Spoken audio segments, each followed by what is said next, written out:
Hello and welcome to this week's special edition of NCBA's Cattlemen to Cattlemen. I'm Kevin Ochsner. Thanks for joining us. We're here in San Diego, California, the site of the 2016 Cattle Industry Convention and NCBA Trade Show. The convention will offer something for cattlemen and women in every segment of the industry. There will be policy and cattle market updates, hands-on education sessions as part of Cattlemen's College, and a great chance to meet old and new friends at the huge NCBA Trade Show. And there's great entertainment planned, including the Cowboy Concert Series featuring none other than country music star Martina McBride. The Cattle Industry Convention is set for January 27th through the 29th, 2016. San Diego is an easy and affordable city to travel to and a great place to escape winter for a few days. Find out more and get registered online at the website beefusa.org.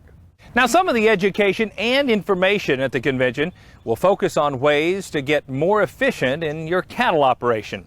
For cow-calf producers, the most cost-effective way to provide nutrition to their herd is with good grass and forage.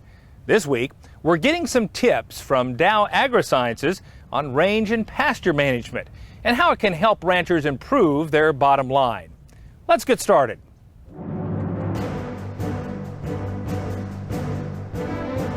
Welcome back. When it comes to building a profitable cattle operation, it pays to maximize your forage resources so you can improve your herd's productivity and keep your feed expenses as low as possible. Cattlemen to Cattlemen reporter Brian Baxter takes us to Middle Tennessee for more on the importance of improving forage quality. For cow-calf producers, maintaining their forage base and the condition of their cows is essential to keeping their herd productive. But every operation faces different challenges. For example, Bill Topper has been around agriculture most of his life, but his 800-acre farm in Middle Tennessee is a place he and his wife just bought a couple of years ago. The pastures, when we drove through the place with the realtor, and he drove us around on a four-wheeler, and I can tell you that the weeds were so high that there were often times where we would drive across the field with the four-wheeler, you couldn't see where you're going.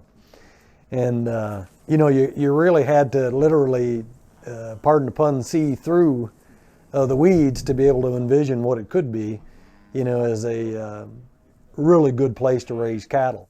But now we're in the process as a full-blown cattle operation. It's taken us about 2 years to get to where we are today. We're about 175 brood cows, and all in all with heifers, registered bulls that we backlot and will sell this coming fall, the first batch, and we're almost 400 head on the place. Also in Tennessee, Lester Hardaway has faced a different set of problems. On his operation, a flood destroyed years of hard work in improving his pasture and forage resources. Back before the flood, we had the capability of grazing 175 mama cows. Since the flood, we had to drop back to less than 100 on the same amount of land. And when you're selling this beef, I don't care if it's the genetics or what, all you're selling is grass. And so the better the grass is, the better the cows do. And so with the last year, we got our hay ground back up to where it needed to be in production, and we reseeded about 80 acres of grass, and that was in our first phase of the 3-year program, reseeding and trying to get our weed under control. The weeds is playing a hard part on these cattle. I mean, it's just taking its toll on our pastures.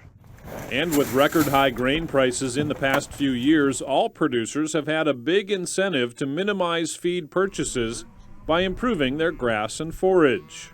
For the producers that are trying to maintain weight on cows, you have the option of trying to do it on a forage-based diet or a concentrate-based diet. You can do it most economically on a forage-based diet because one thing that I think that farmers have lacked doing is we've gotten so caught up on commodity products that we have really forgotten the fact that we have a huge resource that our cows walk around on every day. And by better utilizing those, that's all the nutrients these cows need. We've seen cows that have a body condition score of 6 or better, and all they're doing is eating grass.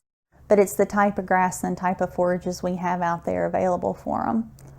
And that's very important. Clean pastures, nutritious pastures, utilizing your pastures by rotational grazing. Dr. Clark says body condition scoring, or BCS, is a valuable way to measure a cow's health and a key to enhancing productivity. Nutrition is essential in order to get those cows, plays a huge part in fertility. So body condition scores, we know that by increasing body condition scores, we increase conception rates. If cows are not getting bred, they're not going to calve. So it's essential for us to make sure that we have cows at an optimal body condition score so we can get calves on the ground. In fact, unless a producer is willing to pay high feed bills, having enough grass to keep cows in good body condition is critical. And there's a high price to pay when forage and nutritional value are lacking. One thing that we do know is that in the nutrition hierarchy, the most important thing is maintaining the cow's personal self. So reproduction, lactation, all of those are secondary. To the cow, they're not a necessity. So if we have a cow that's of a low BCS score, all of her nutrients is going to go to herself. She's got to maintain.